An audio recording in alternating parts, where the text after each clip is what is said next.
दोस्तों, आप लोगों को डेंगू फीवर अच्छे से समझ में आ चुका होगा। डेंगू फीवर कैसे होता है, क्या लक्षण है, क्या ट्रीटमेंट है, क्या प्रिकॉशन है, क्या ऑर्गन इन्वॉल्वमेंट है और कैसा ट्रीटमेंट है। अभी मैं आपको बताऊंगा चिकनगुनिया फीवर। ये जो चिकनगुनिया फीवर है, ये भी एक तरह का वायरल फीवर है।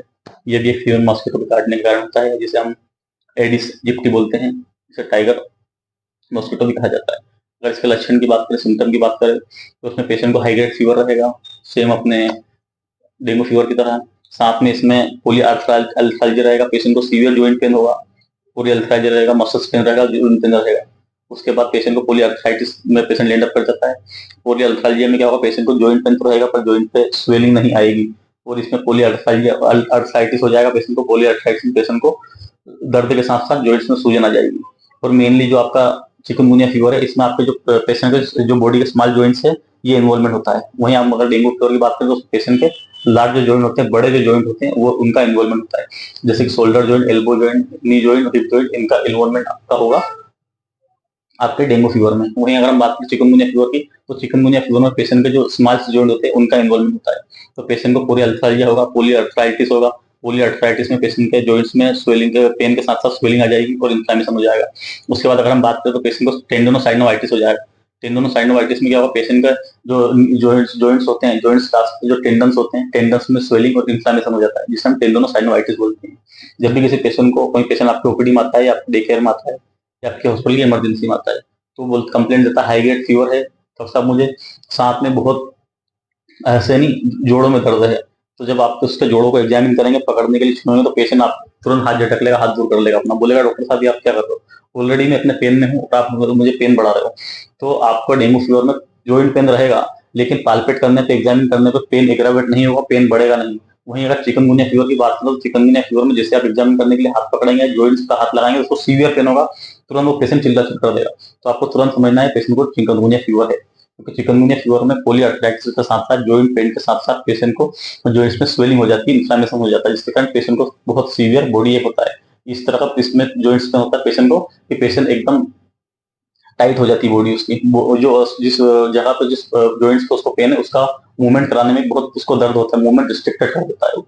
तो ये चीजें अगले जो जिसमें होता है, वो होता है Raynaud phenomena, Raynaud syndrome. Raynaud syndrome क्या होता है कि जब भी किसी पेशेंट को बहुत सीवियर जॉइंट्स पेन हो और उसके हाथों को हम, उंगलियों को जब ठंडे पानी में, गर्म पानी में डालते हैं और बाहर निकालेंगे, तो उंगलियां उसकी नीली पड़ जाती है, जिसे बोलते हैं रेनॉल्ड फिनोमिना या फिर रेनॉल्ड सिंड्रोम। नेक्स्ट जो इसका लक्षण है, वो ये है कि पेशेंट को न्यूरोपैथिक पेन होने लगेगा, पेन रेडिएटिंग पेन होने लगेगा। साथ में पेशेंट को जो फाइन फंक्शंस होते हैं, पेशेंट वो अपने फाइन फंक्शंस नहीं कर पाता, डे टू डे लाइफ की जो रूटीन लाइफ के काम है वो नहीं कर पाता। जैसे कि शर्ट के बटन लगाना, कंघा करना, हाथों से चाय या कप का मग्गा उठाना, कोई अपने काम करना नहीं कर पाता, क्योंकि उसके स्माइल्स जॉइंट का इन्वॉल्वमेंट हो जाता है चिकनगुनिया फीवर में, जिसके कारण उसको बहुत सीवियर पेन होता है। तो अपने जो day to day life, daily routine life के काम करने में उसको बहुत प्रॉब्लम होती है। उसके साथ साथ पेशेंट को हाई ग्रेड फीवर रहेगा, जॉइंट्स में पेन के साथ स्वेलिंग रहेगी। ये तो हो गया कुछ इसका लक्षण। अभी मैं आपको बताता हूँ इसमें आप ब्लड टेस्ट कराएंगे, तो सेम ब्लड टेस्ट आपको डेंगू की तरह कराने हैं। सीबीसी कराना है, टर्निकेट टेस्ट करना है, आरटीपीसीआर करना है, डेंगू सर्ोलॉजी करना है, वो एलिजा टेस्ट करना है। एलिजा से आपको एंटीजन व एंटीबॉडी का पता लगाना है। नेक्स्ट मैं आपको बताता हूँ इसमें ऑर्गन इन्वॉल्वमेंट का। तो डेंगू फीवर में जिस तरह ऑर्गन का इन्वॉल्वमेंट होता है, चिकनगुनिया फीवर में इस तरह कुछ नहीं होता। चिकनगुनिया फीवर में चिकनगुनिया फीवर में ऑर्गन का इन्वॉल्वमेंट नहीं होता है। वहीं अगर हम बात करें इसमें ल्यूकोपीनिया और थ्रोम्बोसाइटोपिनिया की, तो इसमें ना तो ल्यूकोपीनिया होता है, ना ही इतना ज्यादा थ्रोम्बोसाइटोपिनिया होता है। इसमें चिकनगुनिया फीवर में आपके डब्ल्यूबीसी काउंट नॉर्मल रहेंगे, 7-8 हजार, 4 हजार से 10 हजार के बीच में, सकता ज्यादा भी हो, क्योंकि पेशेंट को स्वेलिंग पे इन्फ्लेमेशन हो जाता है, जॉइंट पे इन्फ्लेमेशन हो जाता है, इसके कारण काउंट बढ़ भी सकते हैं आपके। वहीं डेंगू फीवर की बात करें तो डेंगू फीवर में आपको ल्यूकोपीनिया रहेगा, डब्ल्यूबीसी काउंट कम रहेगा। अगर प्लेटलेट की बात करें तो डेंगू फीवर में प्लेटलेट्स नॉर्मल रहते हैं, कभी किसी किसी पेशेंट में प्लेटलेट्स कम हो सकते हैं, लेकिन इतना ज्यादा कम नहीं होंगे डेंगू फीवर की तरह। इसमें प्लेटलेट्स जो आपके 40,000 50,000 से लेकर तो 1 लाख के अराउंड रहेंगे बिटवीन। तो अब इसमें जो हम ट्रीटमेंट की बात करें, तो इसमें जो ट्रीटमेंट है वो डेंगू फीवर की तरह है, लेकिन ट्रीटमेंट में चेंजेस है। जैसे कि अगर पेशेंट को फीवर है, तो हाई ग्रेड फीवर है, तो उसमें आपको एंटीपायरेटिक्स देना है, फीवर कम करने वाली दवाई देना है। पेशेंट डिहाइड्रेट है तो उसको आपको फ्लूइड्स देना है, ओआरएस का घोल देना है।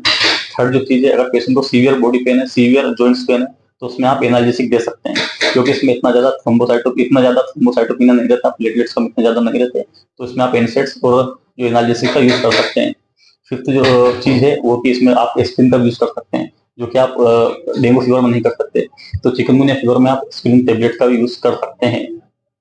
तो दोस्तों ये आपका जो हुआ डेंगू और चिकनगुनिया में जो डिफरेंस है वो क्लियर हुआ। अभी आप लोगों को लेक्चर अच्छा लगा हो तो कमेंट सेक्शन में कमेंट जरूर करें, व चैनल को लाइक शेयर सब्सक्राइब करना ना